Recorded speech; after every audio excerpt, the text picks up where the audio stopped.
Executive Director Sosa Cruz. Here. And City Attorney Bootsas. Here. Chair, you have a quorum. Thank you so much, City Clerk. Now we're on to item 3, citizens' comments. Let me go to item 2. Do we have any citizens who would like to make any comments? Citizens? Seeing none, we will move on to item 3, administrative reports. And we have our administrative report from Executive Director Sosa Cruz. Thank you, Chair. Good evening, good afternoon, Chair, Vice Chair, board members, City Attorney, City Clerk, City team, and residents in the audience and at home.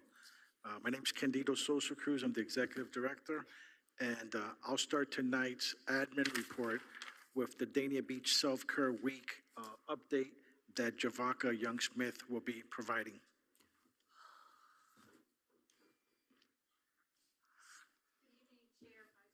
Member, CRA Attorney, Director, Manager, Clerk, and all gathered today. I'm Yavaka Young-Smith, Redevelopment Real Estate Manager for the Dania Beach CRA. And Self-Care Week appears to have been a success. Most of the merchants that I spoke with thought it was a great idea.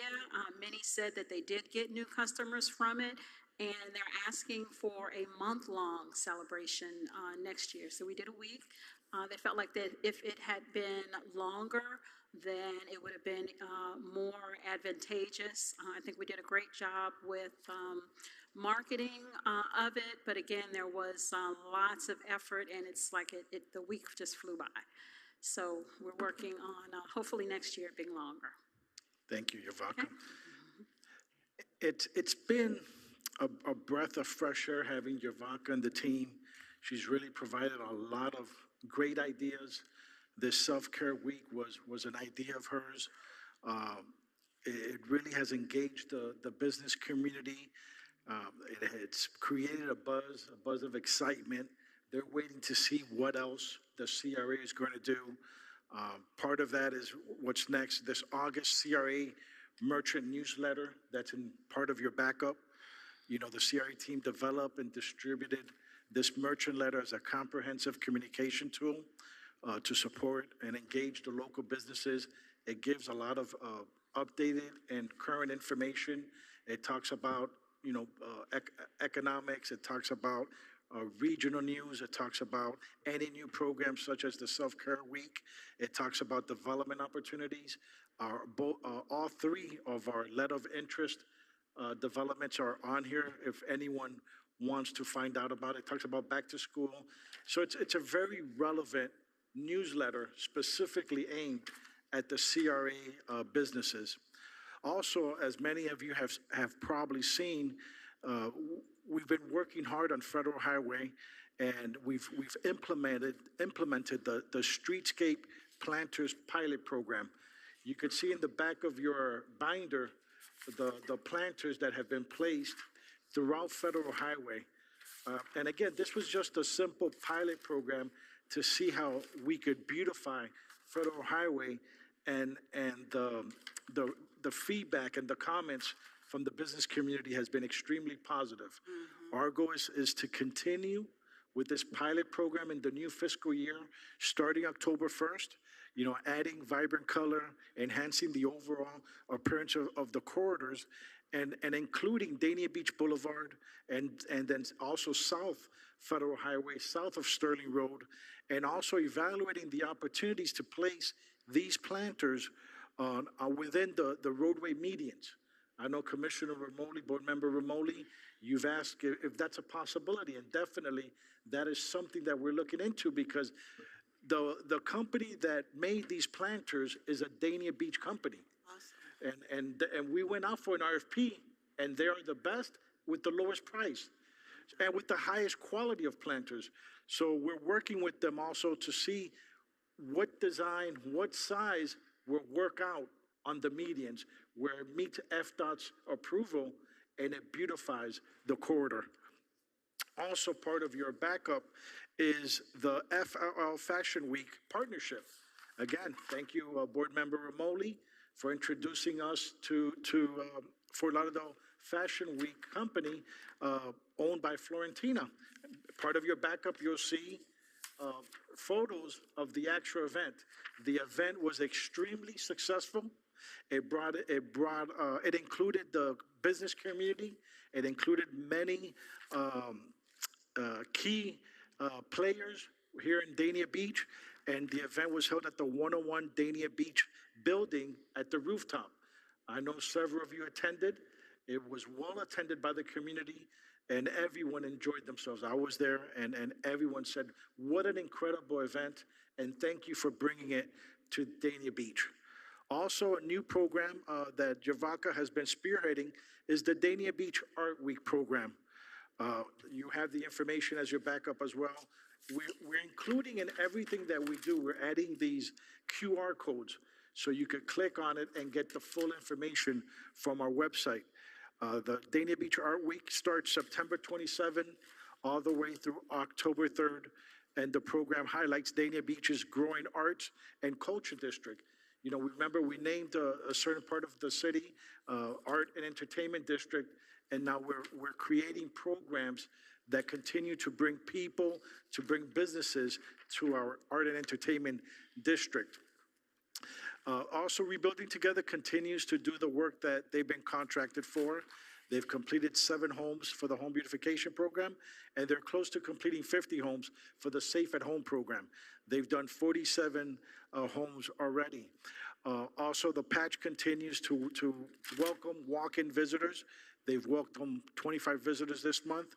They've worked with 58 volunteers, and they've continued to work with our Parks program with the summer camp. They've worked with 146 campers this summer. There's been some discussion specifically after the budget workshop concerning the patch. You know, what is the purpose of the patch? Is the patch doing what it's supposed to do? Is there a return on investment on the cost of the patch? And I wanted to address that with the board as far as my perspective, because the patch is a very unique facility that we should be very proud of, because not many cities at all, have a facility or a program such as the patch. What the patch does, other than, of course, produce vegetables and fruits and have programs educating our students at our local elementary schools. We've partnered with Collins Elementary. We've created for them an organic garden that they teach their students, even though it's not part of the curriculum, the Broward County curriculum, but they teach their students how to grow fruits and vegetables, how to grow plants, and how to do it in a very small area. A lot of our local students live in apartments or condos, and a lot of what we're teaching the school and the students is how to grow your own herbs from your balcony, how to grow plants inside the house. So these are key features that our patch is doing through educational program. Also, what the patch does when I mentioned the volunteers that come to the patch, the majority of these volunteers work for private institutions, for schools, all outside of Dania Beach. So we're bringing people to Dania Beach specifically through the patch. When they're coming here, they're seeing everything the city has to offer. They're not just going to Dania Point, but they're going to local cafes, local restaurants, to our beach. So the patch it's not just a garden, but we're using it as a marketing tool. We're using it as an economic development tool, because when people come here, when they see C.W. Thomas across the street, they're also saying, I would like to live here. I would like to see the different areas of the city. They visit different parks. So I don't want us to think of the patch as simply just a garden. I want us to look at it as a marketing and communications facility that networks with different organizations and brings people from the outside into our city. Some of the upcoming events at the patch, Saturday, August the 22nd, it's the patch with our growers. Saturday, August 29th, Veggies and Herbs Taste and Garden Tour. And then the next, we've had the last 2 months, the volunteering hands-on Broward On June 27, BSO officers from outside the city came to volunteer at the patch, and also American Heritage School on July 7th came to volunteer at the patch. As you know, also I want to provide an update as that was discussed during the budget workshop. The CRA will be supporting the Greater Dania Beach Chamber of Commerce by becoming a trustee membership this current fiscal year, and next fiscal year we've budgeted $12,500 for that. Also, we've had a very successful core conversation at the Southwest Community Center, and our next core conversation is Wednesday, September 16, from 6 p.m. to 7 p.m. at the C.W. Thomas Community Center, and that is the last core conversation meeting. That concludes my admin report, and I'm available to answer any questions the board might have. Thank you. I don't see any questions, but I want to echo your report in saying that I have received a lot of different positive feedback from the residents, especially regarding the planters. They see them, they send me the pictures from them. It really brightens it up our city and shows just exactly how vibrant it is, and it really brands us as a city, and the residents absolutely love seeing that. So I want to thank you, Ivanka, for your ideas and bringing that idea forward, because it's something that doesn't cost a lot, but then it makes a big impact. So that is huge. And also received a lot of great feedback from the Fort Lauderdale Fashion Week show at Dania 101. The posts just keep coming and coming. So it gives us I think one of the only rooftop places with a pool that people can come to, and people did come from all over. They came from all over Miami, West Palm Beach, Miami. So thank you again to Commissioner Ramoli for bringing that event to Dania Beach.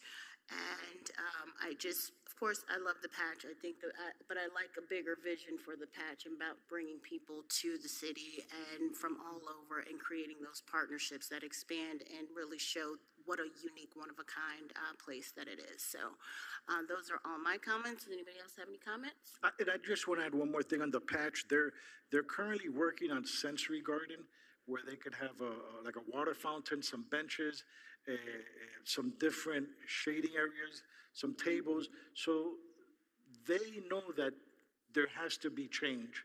There has to be more of an augmentation for all, because not everyone is into gardening, and they're working hard to make it more of a recreational destination, where it's not just people going there to get their hands dirty, but people walking down First Street, being able to go in, relax, sit down, enjoy the ambiance, and partake in what this facility has to offer. Almost like a park, yeah. That's it.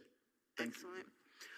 Thank you, Executive Director Sosa Cruz. And so we will move on to presentation.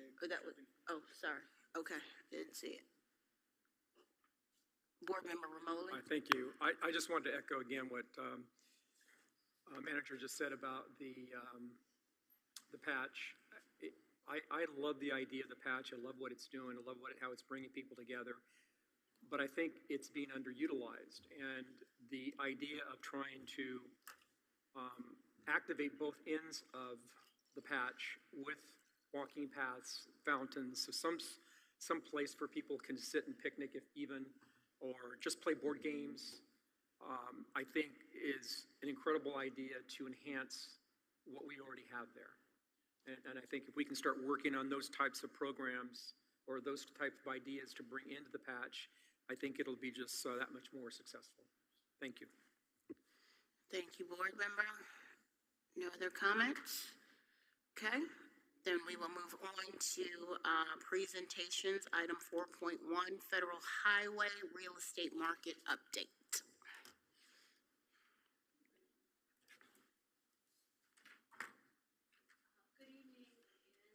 Hold on.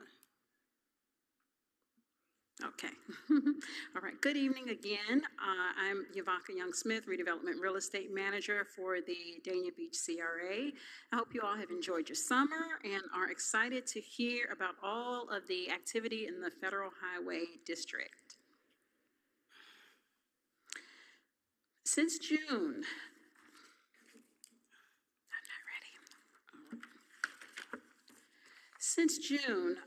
we have had sales, leases, and we have some pending activity. First, I'll talk about the sales.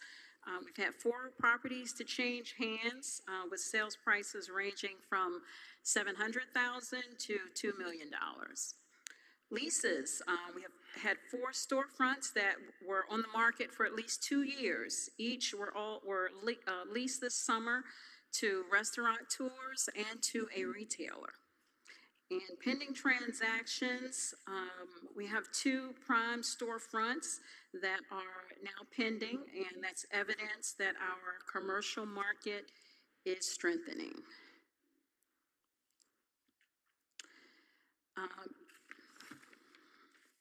So here's a little synopsis of the sales.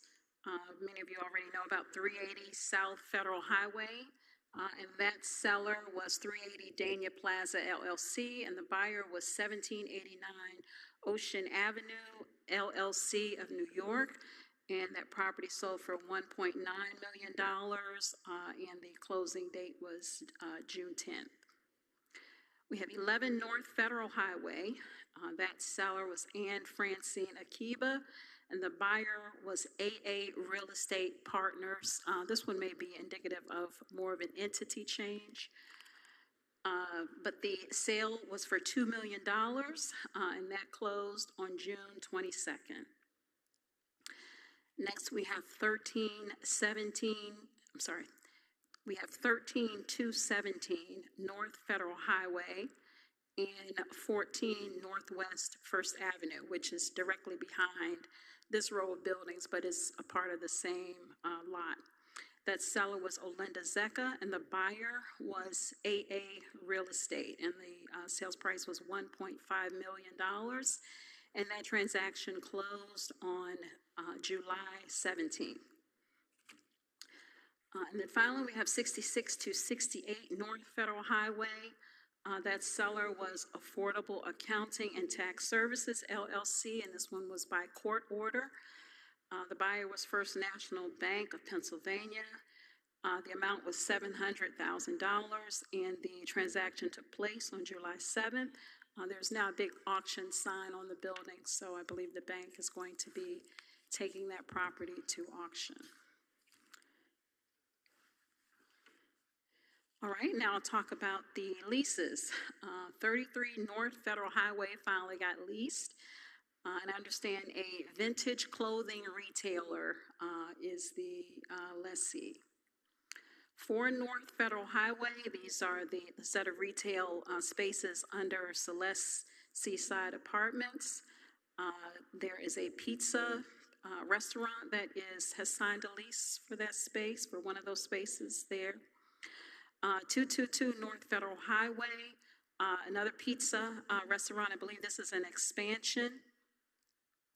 102 North Federal Highway, there is an Italian food / gelato restaurateur. The business is called Olive and Amber, and they are planning to open in late September, and that's the old Ironworks building. And also we have 200 East Dania Beach Boulevard. This is Easy Home Appliances. They took over from the scooter retailer that was in there, and they opened in June. All right, next I'll talk about some of the pending transactions. 1626 to South Federal Highway. This is the former Liggett Drugs row of buildings. They were listed for $3.5 million, and I understand they are under contract with a proprietor that wants to do shared commercial spaces.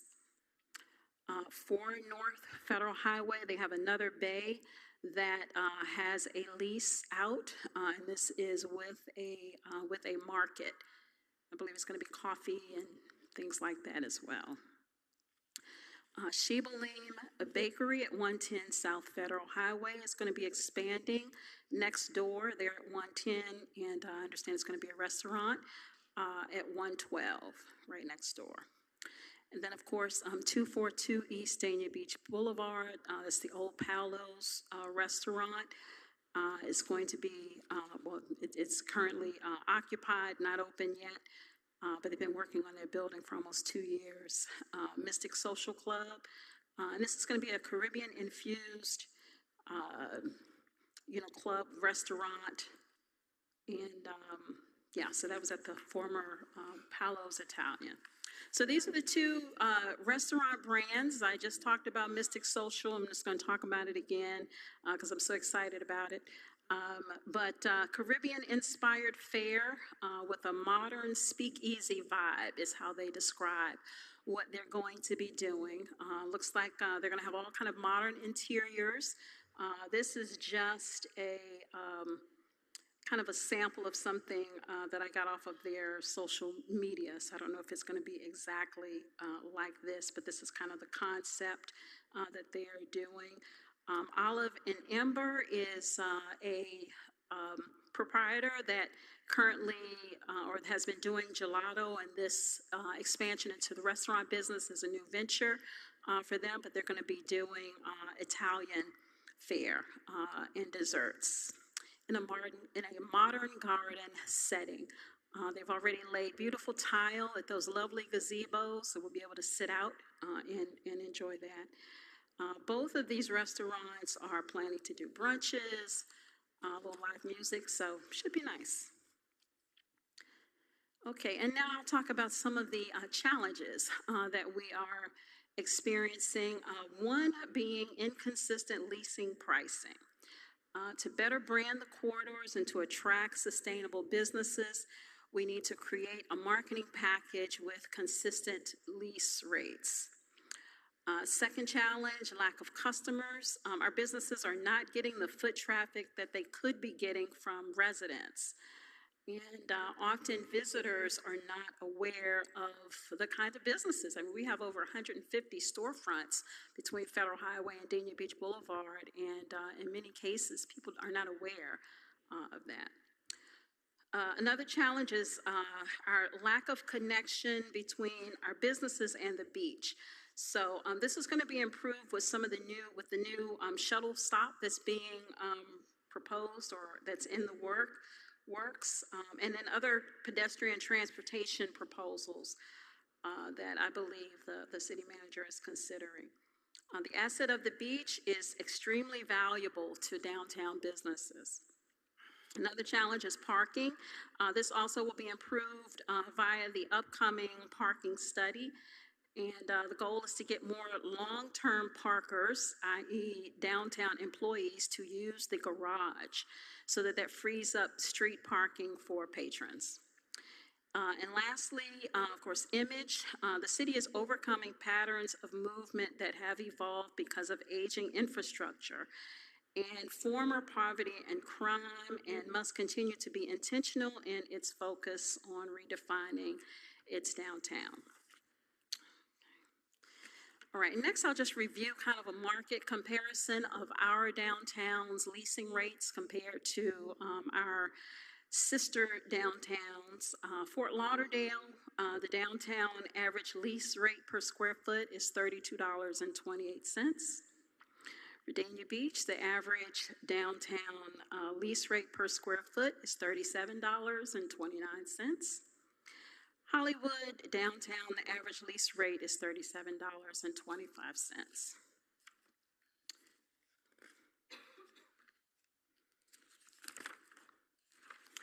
All right, and so next I'll talk about some of the things that we can do in the short term to continue our market growth.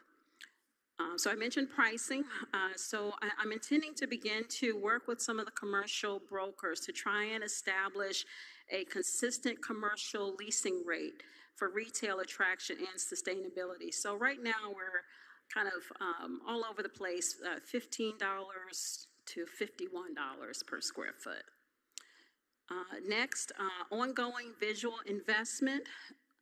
Invest in improvements that encourage destination lingering beyond running an errand or having a meal.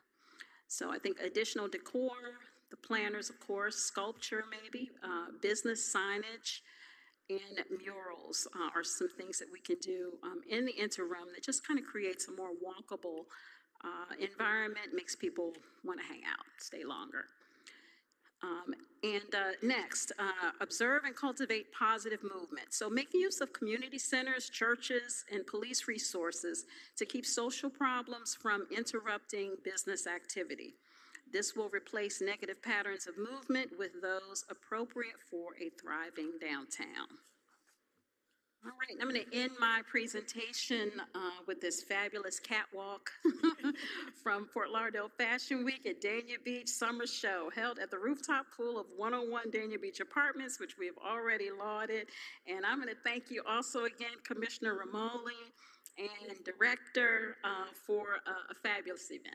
Thank you. So, Thank you, Javaka. Thank you. Any And questions? I want to give out one more thanks to Edward Abel from 101 Dania Beach for providing the space at no charge and for providing the refreshments also for the event.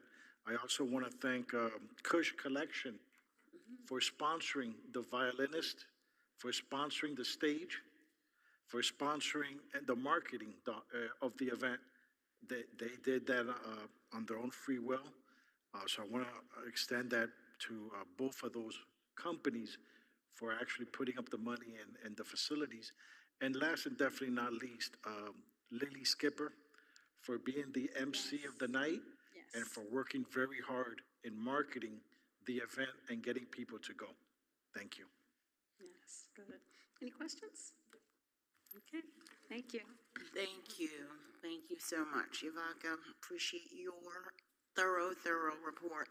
I did have a quick question maybe for the city, for executive director, as far as the connection to the beach business. Can you tell us a little bit about that? Is it still in the works, or where are we? It's been something we've been playing around with because there's been back and forth as far as adding a shuttle stop at the beach.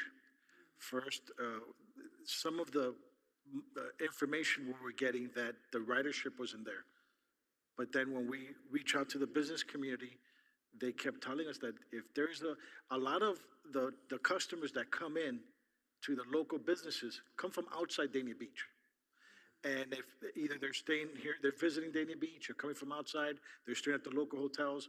And if there's more for them to do, they would attract more to Dania Beach and stay here longer. So if there's a shuttle that goes from, let's say, Dania Point or from their hotels to the beach, it would make them come back and stick around versus going to Fort Lauderdale and then going to eat in Fort Lauderdale or going to Hollywood and going there. So part of what Yvaka is saying, if we could connect the businesses to the beach, meaning we take them to the beach, bring them back, they stay local.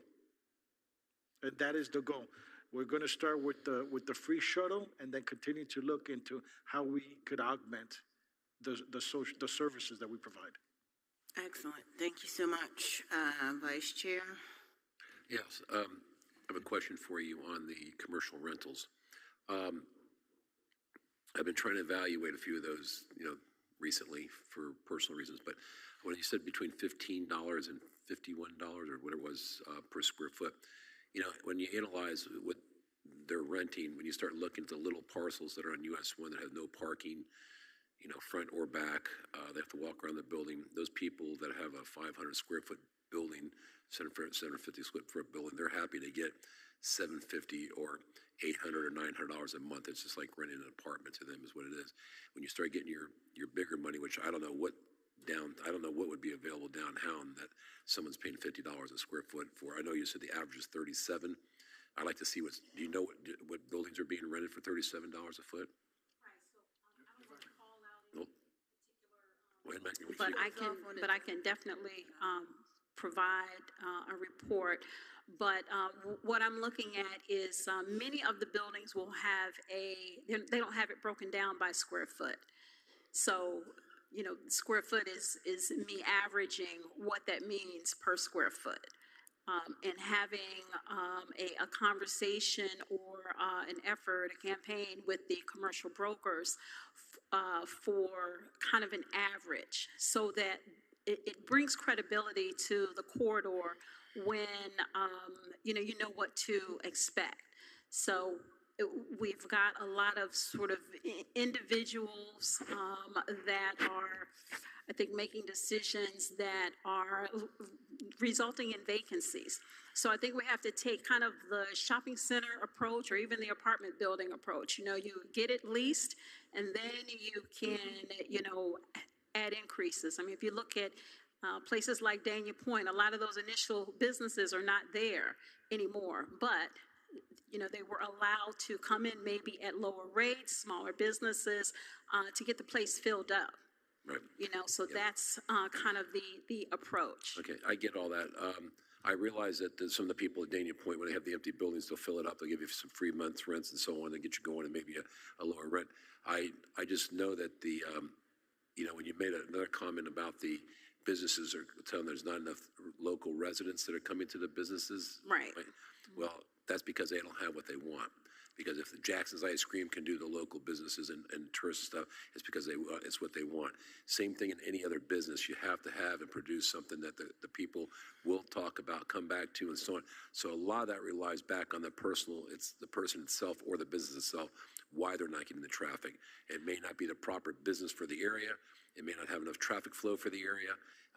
And maybe they're stressed a little bit because maybe their rent is a little too high for the area. But, you know, in today's world, unless it's triple net lease that's going on out there, and some of these may or may not be able to because of the way the buildings are designed on our older street, they're stuck with paying more than they're taking in, and that's where the frustration might come in. Exactly. I mean, I do agree with that, you know, but there has to be some sort of solution so that we can. Well, I mean, we're doing great. We're beginning Yeah. to get a lot of traction, and so I think that once a space has been vacant for 2 years, you know, you sort of have to have an idea that maybe, you know, the pricing strategy is not working. Right. Well, the strategy is I see that these buildings that are up for sale, there's a strategy behind that, and I think that's going to change that element. And then you're talking about when you combine a much larger retail area for that, where they can put in some kind of a bigger store, you know, maybe something of a better retail or bigger restaurant or popular restaurants. You'll see that then you'll get your $37 or $40 or $45 a square foot, which is going on. Because I know that in Hollywood, I was looking at some of the buildings that were down there in US 1 north of Young Circle, and I know it's not Dania Beach, but there's like 6 buildings, and I know they range anywhere from $45 to $60 a square foot, and they're sitting empty. There you go. Okay, and so I'm just saying that I don't know where they're going to get, anybody's going to rent much higher than $30 a foot. Well, I'm certainly not recommending that. I mean, I think honestly we should be around $24 a square foot at this stage. You know what happens though on that? If you have let's say you have a business in there that's making X amount of dollars that produces the owner or the retailer that's in there, and is producing a $10,000 a month income to that person. If he's going to continue to make that kind of money, he has to be able to rent the building for $30 a foot instead of $24 a foot to get that same return. That's where the element comes into play. That's true. I mean, there are ways to get that, though. I mean, you could start at a certain, you know, amount per square foot, and then you could do a percentage of sales. That's the way to do it. But I mean, to have a building sitting empty for 2 or 3 years, I mean, collecting nothing. I'd rather have the $24. There must be some kind of even if you do a year or 2 lease, or you know something, you know, the next year is going to be $30. I mean, something. But to kind of start somewhere where we have some level of consistency in our lease rates would be a great place to start. I'm curious to know these people that leave these buildings empty for a year or two. What benefit it does that? There must be one hell of a write-off is all I can think of somewhere along the line, because I can't imagine how they're making ends meet with that empty building, especially if it's financed. The good part is that we do have some buildings that are coming online. You can see some little signs, you know, so I think that we are starting to get some traction. The more that we attract, you know, new businesses, I think some of the long-standing empty spaces will, you know, continue that trend that we're seeing now of wanting to have some movement, you know, or at least putting building up for sale, wanting to develop it, something. So we are experiencing that. Thank you. Okay, no problem. Thank you very much for that information. Thank you, Vice Chair. Thank you, Yavaka. So we will move on to item 5, the consent agenda. Are there any items the board wishes to pull from the consent agenda? Make a motion. Chair, really quickly, I apologize. I just want to make a little correction in the minutes. There's just a line there that should have probably been removed when I was drafting them. So if you just want to approve it with that amendment of me striking that extra language that I explain in better detail once I actually transcribe it. It was just my notes I forgot to remove. So with that, if you don't mind approving it with that amendment, I'd appreciate it. It's okay, Lori, yes, I think that's fine. I make a motion, we approve item .5 as amended. All right, do I have a second? Board Member Llewellyn? Second. Got a motion and a second. All in favor say aye. Any opposed say nay. All right, the consent agenda passes unanimously. Item 6, there are no proposals and bids. Item 7, there's no discussion of possible action items, and there are no information items. So we are on to board member comments. Board Member Llewellyn. Nothing really, just the fashion event was wonderful, even though it rained a little bit. It was still really amazing, and I'm looking forward to seeing what else the city does and the CRA does in the future with that project in particular. So that's all. Thank you. Okay, Board Member Romoli. No comments at this time. Thank you. Thank you. And Board Member Ryan. No comment. Thank you. Okay. Vice Chair. No comments, Mayor, Chair. And I've already said all my comments, so thank you all and have a great evening. We'll hope to see you back at the commission meeting. Meeting adjourned.